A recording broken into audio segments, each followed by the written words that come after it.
Hello दोस्तों हमारी app Vishnu economics school के स्टोर में इकोनॉमिक्स और कॉमर्स सब्जेक्ट से रिलेटेड 250 से अधिक कोर्स हैं। तो दोस्तों अगर आप यूजी में हो या पीजी में हो या आप यूपीएससी की तैयारी कर रहे हो या आपके पास यूजीसी नेट है या आप पीजीटी की तैयारी कर रहे हो या किसी और कंपटीशन की तैयारी कर रहे हो जहाँ पर इकोनॉमिक्स और कॉमर्स सब्जेक्ट है, तो आपके लिए हमारे पास कोर्स है।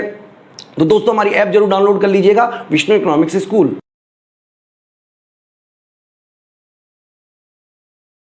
Hello everyone, welcome to today's session. I am Kajol and in this video we are going to discuss section 15 of the Indian Contract Act 1872. अब इससे पहले वाले वीडियोस में हमने फ्री कंसेंट की डेफिनेशन और कॉशन के कुछ कंडीशन डिस्कस कर लिए हैं और ऐसे ही फ्री कंसेंट चैप्टर के टोटल 28 to 30 वीडियोस होंगे और इनमें से कुछ वीडियोस प्राइवेट होंगे जो आपको विष्णु इकोनॉमिक्स स्कूल ऐप पर मिल जाएंगे। और अगर आप हमारे कोर्सेज़ के बारे में जानना चाहते हैं तो आप ऊपर दिए हुए नंबर पर कॉन्टैक्ट कर सकते हैं।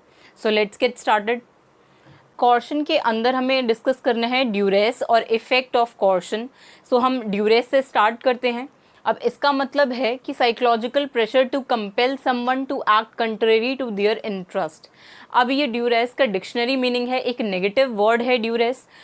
इसका मतलब है किसी भी एक पर्सन पे या कोई भी कॉन्ट्रैक्टिंग पार्टी जो है उस पे ऐसा साइकोलॉजिकल प्रेशर बनाना कि उसको कंपेल करना, उसको बाउंड करना कि वो एक पर्टिकुलर एक्टिविटी जो उसके इंटरेस्ट में नहीं है वो उस एक्टिविटी को परफॉर्म करे। और ऐसा यूजुअली किसी कॉन्ट्रैक्ट में एंटर करवाने के लिए किया जाता है, इसीलिए इसको हम लॉ की टर्म्स में यूज़ करते हैं। तो इसको वैसे हम इलीगल इम्प्रिजनमेंट बोलते हैं लॉ की लैंग्वेज में। और लॉ इसको कैसे डिफाइन करता है कि violence over the person of another party और हिज वाइफ और children with a view to obtain consent of that party to the agreement.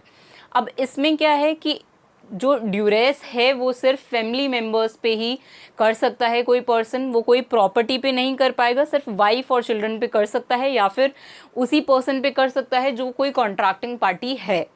तो यहाँ पे वो वॉयलेंस करेगी एक पार्टी। अब जैसे इस एग्जाम्पल में मान लेते हैं कि एक्स एंड वाई दो कॉन्ट्रैक्टिंग पार्टीज़ हैं और अब यहाँ पे एक्स जो है वो ऐसा बोलता है कि आप किसी जो भी कॉन्ट्रैक्ट एक्स ने दिया है आप उस पर अग्री हो जाओ, वरना वो उसकी फैमिली को शूट कर देगा या फिर उनको किडनैप कर लेगा, उनको अपने पास रख लेगा। और फिर इसी के वजह से वाई के ऊपर साइकोलॉजिकल प्रेशर बन जाता है जो उसे कंपेल करता है उस कॉन्ट्रैक्ट में जो एक्स दे रहा है उस कॉन्ट्रैक्ट में एंटर होने के लिए। तो अब ड्यूरेस की जो स्कोप है वो सिर्फ फैमिली तक ही लिमिटेड है कि कोई भी पर्सन जो है ड्यूरेस हम उसे तभी मानेंगे जब सिर्फ फैमिली को ही टारगेट कर रही होगी या उन्हीं पे वॉयलेंस का जो है वो थ्रेट दे रही होगी। तो इसी को हम डिफाइन करेंगे ड्यूरेस बोलकर।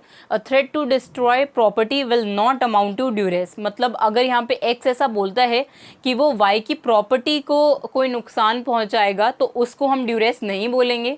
जब एक्स ऐसा बोलेगा कि वो उसकी फैमिली को कोई हार्म करेगा तभी हम इसको ड्यूरेस मानेंगे, अदरवाइज नहीं। तो यहाँ पे हमने देखा कि scope of term coercion is wider because it includes threat over property also. और ड्यूरेस में सिर्फ ओनली फैमिली आता है कि यहाँ पे ये पर्सन जो है थ्रेट टू फैमिली दे रहा है सिर्फ।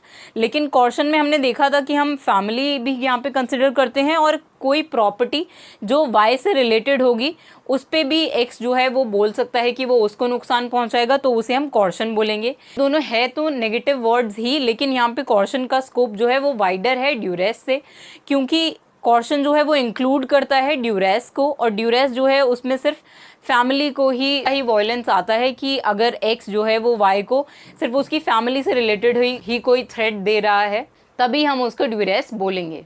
तो इफेक्ट ऑफ कॉर्शन देखते हैं यहाँ पर। A contract brought about by coercion is voidable at the option of the party so caused. अब यहाँ पे हमने डेफिनेशन में ही डिस्कस कर लिया था फ्री कंसेंट के कि हम फ्री कंसेंट उसी को बोलेंगे जो 5 एक्टिविटीज़ डिफाइंड है जिनमें से हम एक डिस्कस कर रहे हैं कॉर्शन।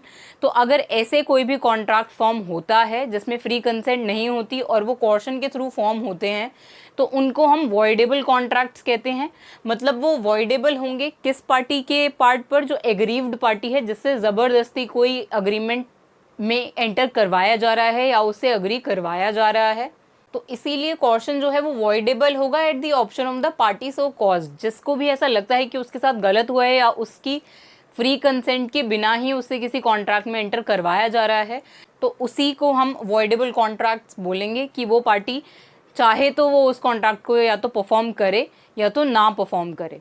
तो यहाँ पे जो भी अग्रीव्ड पार्टी है, अग्रीव्ड पार्टी का मतलब जो भी दो कॉन्ट्रैक्टिंग पार्टीज हैं उनमें से कोई भी अगर ऐसा मानती है कि उसके साथ कॉर्शन हुआ है या उससे फोर्सफुली किसी कॉन्ट्रैक्ट में एंटर करवाया गया है, तो उसे हम बोलते हैं अग्रीव्ड पार्टी। तो अब यहाँ पे अग्रीव्ड पार्टी के पास दो ऑप्शन है, या तो वो उस कॉन्ट्रैक्ट को परफॉर्म करे, अफर्म करे उस कॉन्ट्रैक्ट के लिए, या फिर वो उस कॉन्ट्रैक्ट को परफॉर्म ना करे। अगर वो परफॉर्म करना चाहती है उस कॉन्ट्रैक्ट को तो फिर वो परफॉर्म करेगी और वो कॉन्ट्रैक्ट कंप्लीट हो जाएगा। लेकिन अगर ऐसा होता है कि वो मना कर देती है कि ये जो एक्टिविटी है वो कॉर्शन के थ्रू परफॉर्म हुई है और अब वो उस कॉन्ट्रैक्ट को नहीं परफॉर्म करना चाहती, तो वो ऐसा कर सकती है। लेकिन इसमें भी कंडीशन है कि aggrieved party has to restore the benefits received by him under the contract to the other party from whom received. मतलब जो भी अग्रीव्ड पार्टी है, अगर वो उस कॉन्ट्रैक्ट को परफॉर्म करना नहीं चाहती तो अभी तक उस कॉन्ट्रैक्ट के अंदर उसने जो भी बेनिफिट्स रिसीव करे हैं दूसरी पार्टी से, तो वो उन बेनिफिट्स को रिस्टोर करेगी। मतलब अगर उसने कुछ लिया है, वहाँ पर कोई चीज़ अगर उसने ली है तो वो उसे रिस्टोर करनी पड़ेगी, दूसरी कॉन्ट्रैक्टिंग पार्टी को वापस देनी पड़ेगी। लेकिन ऐसा कब होगा? वो सिर्फ तब होगा कि जब वो ऐसा चाहती है कि वो उस पर्टिकुलर कॉन्ट्रैक्ट को जो कॉर्शन से हुआ है उसको परफॉर्म नहीं करे तो।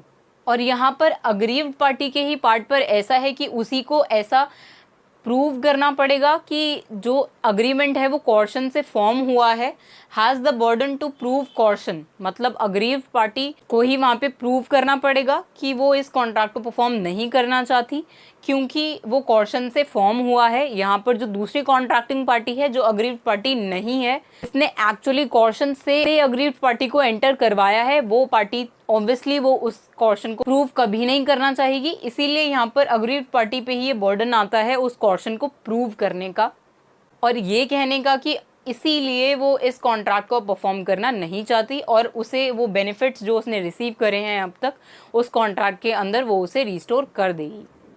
तो आई होप इसी के साथ आप कॉर्शन का पूरा कंसेप्ट समझ गए होंगे। तो अब इसके नेक्स्ट वीडियो में हम अनड्यू इन्फ्लुएंस डिस्कस करेंगे। So see you in the next video. Thank you.